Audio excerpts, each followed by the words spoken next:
Yun ho, samahan nyo kami guys. Nandito kami sa Fantasy Resort dito sa Iba, Zambales. Si Miss Universe at si ate ang bahala naman sa reception. At pag nag-okay na sila pareho, ay di ka mga bata muna nalagyan ng bracelet.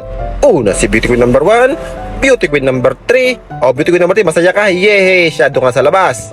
O si Kia naman, Kia, doon ka sa labas. Kayo'y pauna-una, ang palagay nga po ng akin. Yun. Salamat po. Woohoo! Nauna day. Sobrang high-tech ng gate nila. Automatic na nagbubukas. Hindi pala. Siguro manong guard pa. Salamat po manaw. At itutur ko na kayo sa loob ng Fantasy Resort. 3 kubo nga palang kinuha namin. Ganyan yung kubo nila. Grabe, napakaganda ng loob niyang guys. Air condition at napakadaming bed. Napakaganda mag-stay. Maganda rin siya nila din eh. Din ang mga babae at din ang mga manyakis. Pwede rin kayo mag-init ng kape din ikaw kalaki. Sobrang ganda ng place. Grabe, paggising mo sa umaga, gantong itsura mo. Oh, wow!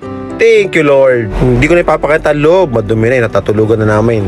Panlinis, si Miss Universe tsaka si Beauty Queen number 3. Doon ka daw. Ang lugar na ito, Instagrammable. May fresh air. Ang linis-linis. Ang ganda ng dagat. Wala kang makikitang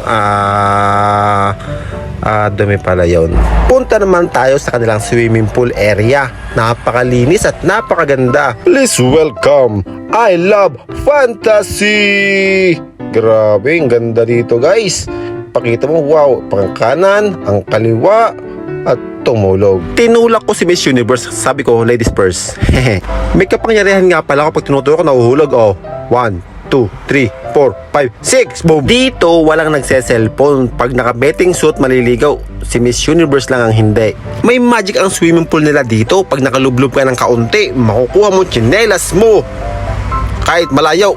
O di ka ayos. Talaga namang good morning Zambales. Mali ata ang basa ko pero ayos na yan. At inabutan ko dito naliligo si Tito Henry tsaka si Tito Nupoy. Sabi ko wag magbabasaan ha. Pag magbabasaan, ba't nagbasaan talaga? At inabutan ko si Beauty Queen number 3 na nangangahin ng hotdog. Miss Universe, gusto mo ng hotdog? Tara!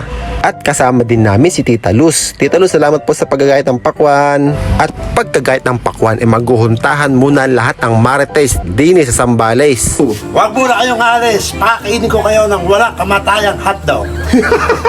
Dito sa Zambales. At nagluto na nga ng walang kamatayang hotdog ang magkapatid. Para po sa ating my birthday. Yeah! Ang lola ng marami.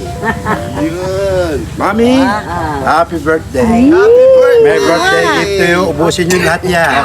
Kiss, kiss. Ang hindi maubos ay 2,000 ang isa. Patay, busog na si inay. Halik mo na, Tito. Halik. Ako nag-birthday din ako eh. Yun! At sa nag-birthday nung 13, libre pa rin.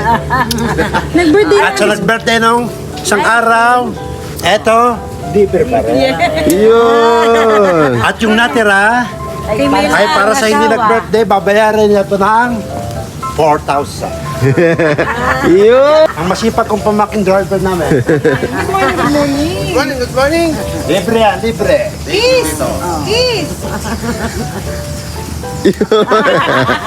Laging may TikTok sa bandang huli. Di ako bilang tatay, di ako taga-video. Isa sa pinakamasarap tingnan ay ang mga ngiti sa mga labi at mga mukha nila. Maglaro na parang bata na parang walang inaalalang problema. Magmahalan, magtawanan, at laging alagaan ng isa't isa. Kasi ang bukas ay hindi garantiya.